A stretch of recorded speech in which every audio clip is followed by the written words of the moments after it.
I'd like to share some of my own memories of my dad's life. I was born while Dad was in France during World War II. After the war, he came home to a wife and young daughter and had to jump into work to support his new family. He fathered 3 more children, and along the way we gave him love, pleasure, and a little heartache. My dad used to tell me stories about the city where he was born, Schenectady, New York. Schenectady was very special to him.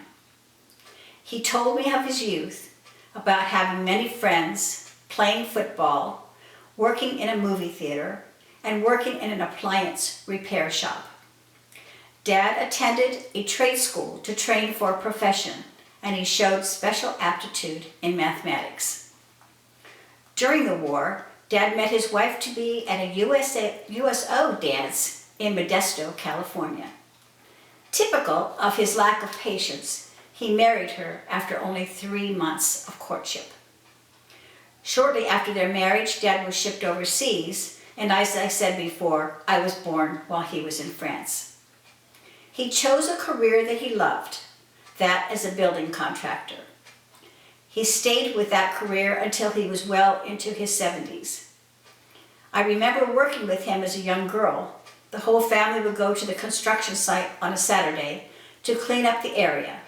We would sweep and organize the job site. We would pick up nails, scrap wood, and electrical box discs.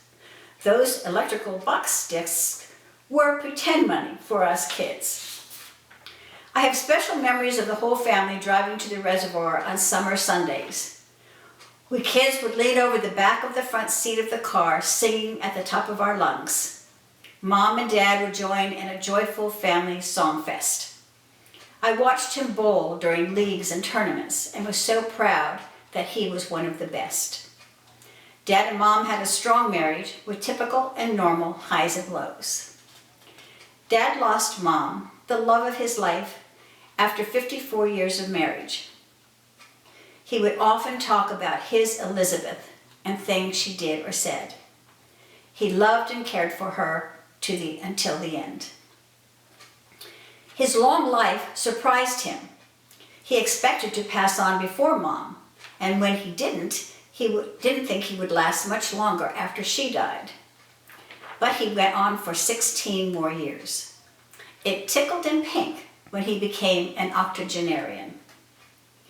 Dad loved to play the slot machines at any casino he could get to. He particularly enjoyed the ride to Reno or Tahoe because of the spectacular views along the way. Just 2 weeks before his death, Dad drove himself to a casino for the day. No one even knew where he had gone until he got back. My husband Don and I had the special gift of having Dad live with us in South Carolina for 9 months this past year. I got to know Dad in ways I never did before. I found out he didn't like the color green. He preferred red meat to chicken. He liked lots and lots of butter, and he did not like vegetables. I will always remember his fondness for Swedish meatballs, cream puffs, kielbasa, Italian sausage, and angel hair pasta, lots of it. He could make a steady diet of homemade bread with butter and coffee without regard to nutrition. But after living with us for 9 months, Dad wanted to return home.